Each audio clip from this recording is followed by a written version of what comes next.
All right, take it away, Steve.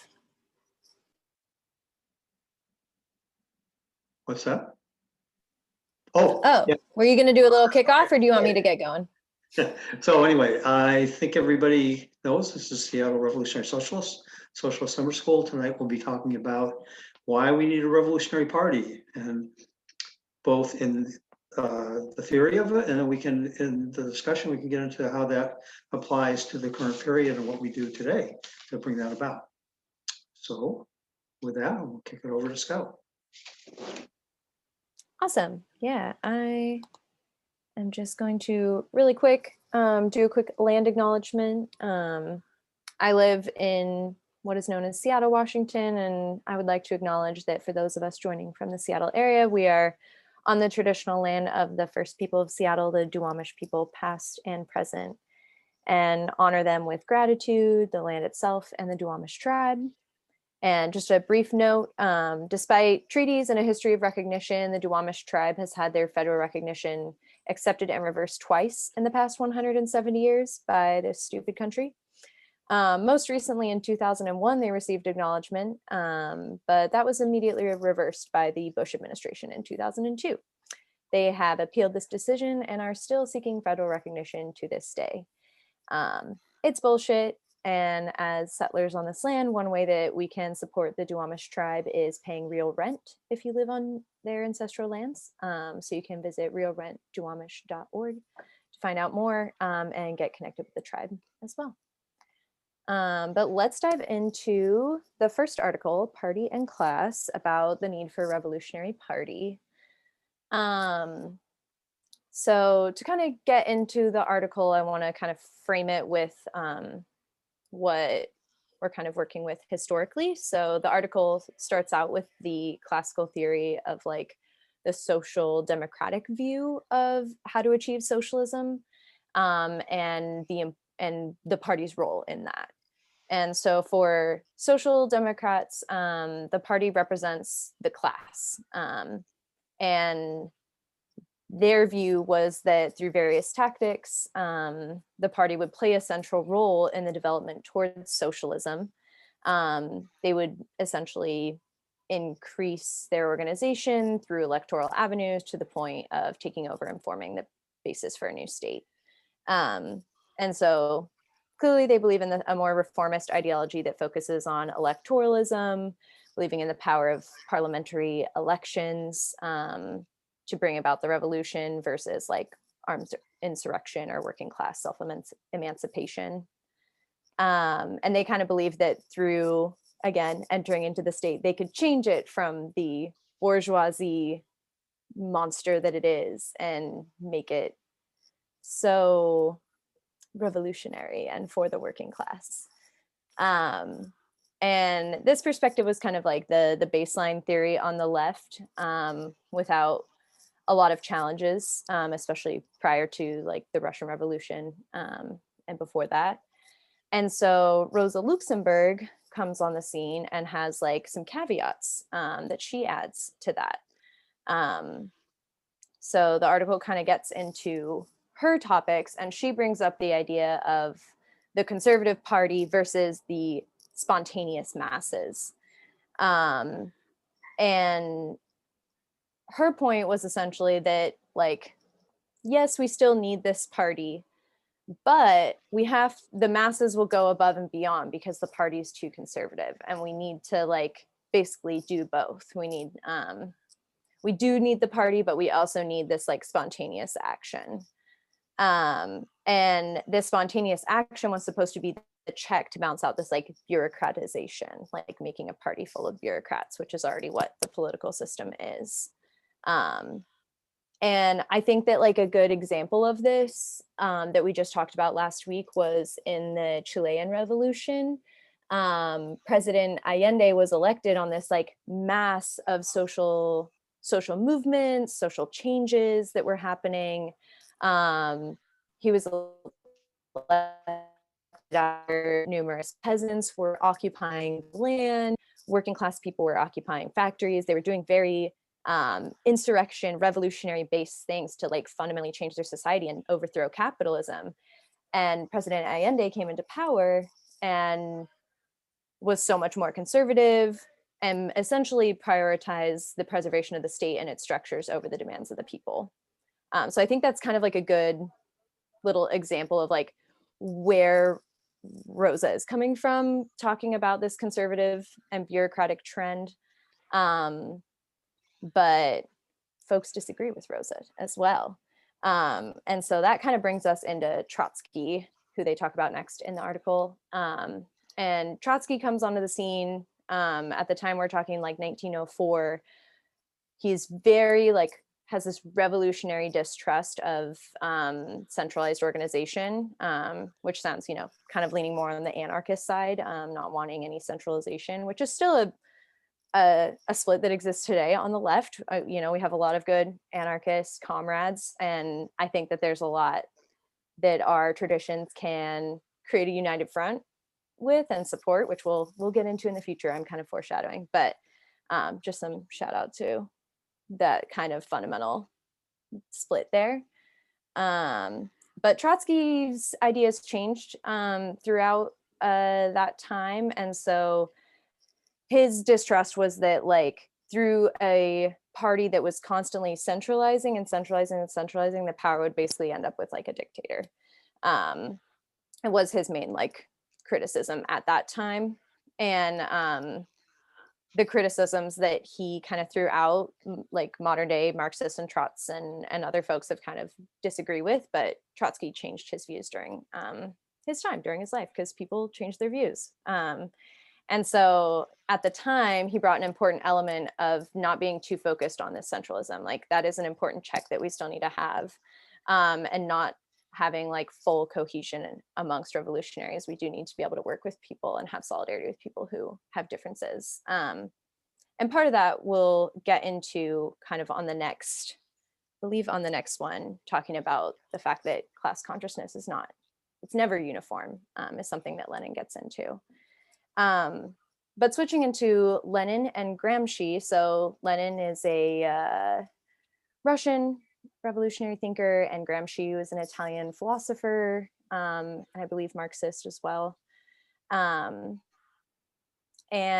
their idea of what the party should be and the role of the party in the revolution was quite different. So this is where kind of the conception of the vanguard party comes up, a party to represent the revolutionary part of the class. And so a quote from the article, the party, this is Lenin, the party is something very different from the mass organizations of the whole class. It is a vanguard organization, membership of which requires a dedication not to be found in most workers. And so the basis for that argument is that the the class consciousness amongst the working class people is not uniform. And that is something that we deal with to this day. The working class is incredibly divided. We don't all hold the same beliefs across the working class, even though we may have similar interests. Our consciousness is not uniform. And so until we have a more uniform working class, what do we do? What's the role of the party? And so that's kind of what Lenin and Gramsci get into. So I have this quote on the screen from Gramsci. Parties exist in order to act in this situation, to propagate a particular worldview and the practical activity corresponding to it.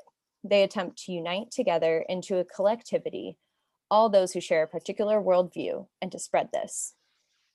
And so like the kind of takeaways from these two thinkers is the role of the party is to raise the consciousness of the working class. And that is both within the party and without the party. It's, cadre education within the party so that the newest members rise to the same level of understanding as the oldest members.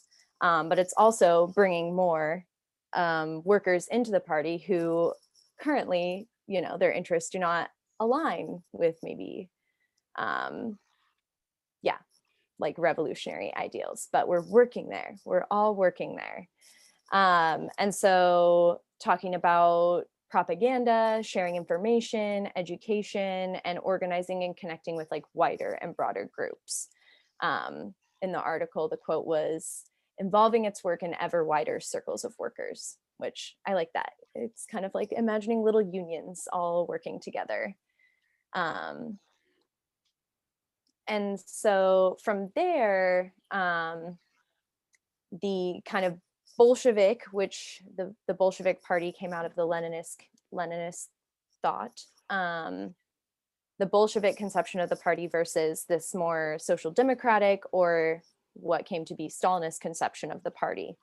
And both of those kind of extremes were that the party was becoming the state. And the Bolshevik conception of the party is different. It's not that the party is going to become the state, it's that the party is going to be working to raise the class consciousness and create the conditions for a new state. And so the party will not become the state because, as the article explained, the state has to represent all the diverse interests of all the sections of the workers. But the party is built around that which unites the class. So the party is this revolutionary part, and the state is going to have to represent all the workers. And I really liked this quote. I think it was towards the end of the first article, but it kind of helps me conceptualize the role of the party better. Existing under capitalism, the revolutionary organization will of necessity have a quite different structure to that of the workers' state that will arise in the process of overthrowing capitalism. And I think that's where that like difference between the Stalinist and the social democratic view becomes very apparent. We're not, taking this revolutionary party and saying the state is going to become this party. The revolutionary party is creating the conditions to allow the workers to decide what state will work for them. And I think that might take us on to the second article.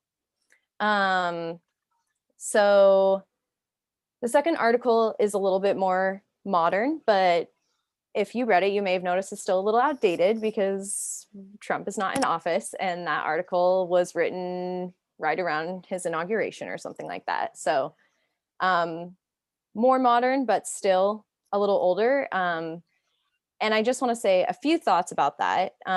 One, Trump may not be in office anymore, but this article is still very important for where we're at.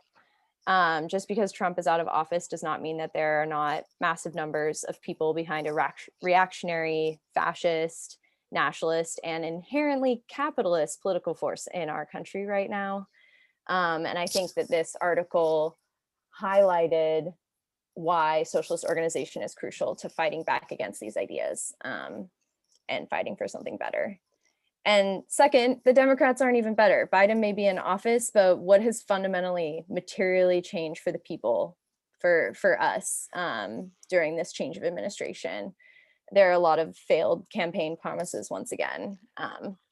So anyway, without further ado, the second article.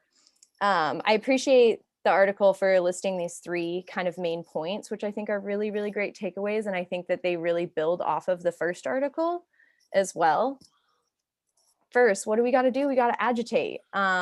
We must do everything we can. I think the article explained it as like agitating against attacks from the Republican Party and like aggressive mechanisms of the state, and fighting back against the concessions that the Democratic Party gives to those right-wing efforts as well. Agitating against that. And second, educating. The article said, all socialists share a common duty to educate a new generation of activists about what those who have fought before us have to teach us. And it really made me think about how I never learned about any history of socialist organizing in any kind of public school. And it made me think that the state is not going to teach us how to overthrow it, like at all. The state is not going to teach us how to overthrow it. And it is therefore our responsibility to learn, to share, to organize, to educate. so yeah, that was an important takeaway for me. And then the third point, sustaining the movement. We organize in the short term, but we have to sustain and build long-term struggles. And I think that's a hard part, and that's a part that we're still like figuring out, you know, how to do. I don't know how to make pictures show up. For some reason, none of my, I had a picture there, but it didn't show up. It was a picture of Biden as the Grim Reaper. I'm sorry to disappoint. But Oh, we can all imagine it. I'll see if I can find it, and we'll like post it to the Instagram later or something. But beyond those first 3 points, and kind of building on the idea of sustaining the movement, this article touched on the need for us to build mass movements. And Marx's insight that was quoted in the article or mentioned in the article was that workers and the oppressed must develop their own movements and struggles, and they must control their own political parties and organizations in order to liberate themselves from the for-profit system. And I really like that. You know, it comes back to the idea of we're responsible for our own emancipation and education. And but that doesn't mean we have to do it alone. Just because we're responsible doesn't mean it's a solitary individualistic thing.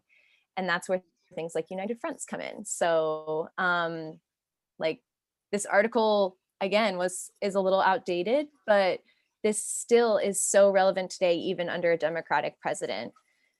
Quoting from the article, "We are in immediate need of united fronts to defend immigrants from deportation, safeguard abortion and reproductive rights, stand up against racist police violence, protect public education, fight for our unions, and save the planet." Still need those things today. That hasn't changed. And so what is a united front? There's a little definition there for you on the screen. A united front is a group of organizations working together on common and agreed upon demands and actions. And so the cool thing about united fronts is you can work together without hiding your politics and without controlling one another's political messages. You know, we can, as the SRS, join in with other groups who are doing different work, and like the Housing Coalition that we're a part of, which is called Cancel the Rent. If you don't know about it, you can look it up. But yeah, united fronts are really cool. And if you have questions, we can talk about them more in the discussion section. So I'll try to wrap this up quickly here for y'all. But basically the article, and we talk about not collaborating with the Democratic Party. The Democratic Party is the death of social movements. And the picture that would have been on the screen was a picture of Biden as the Grim Reaper and all of his campaign promises that he did not do, that he killed with his scythe. Is that what the Grim Reaper has? I can't remember. Oh, actually, one more thing I had for this slide was a quote from the article about Bernie Sanders, who works as like a self-proclaimed democratic socialist, I believe, working within the Democratic Party. He described the Democratic Party as a top-down party. And the article kind of explains that Sanders' view of the socialist movement is through participating in the Democratic Party and working within its structures in the hopes of pressing it to adopt more progressive policies. But that doesn't happen. We see a lot of people in progressive social movements get into the Democratic Party, get into spaces, and then pretty quickly, as the article kind of touches on, starts catering to their donors and corporate donors specifically. And so that is why we do not collaborate with the Democratic Party. But on the need for working class organizing, this last little quote is just the last one from the article that I really, really enjoyed and thought was good. So I will just read it, and that will be that. The point is that building socialist organization cannot begin within the confines of the American electoral law and then work backwards from that. Instead, we must build up social movements and unions that eventually grow powerful enough to challenge and break the bipartisans' duopoly lock on politics. Gotta break the lock. All right. Let me stop our little recording.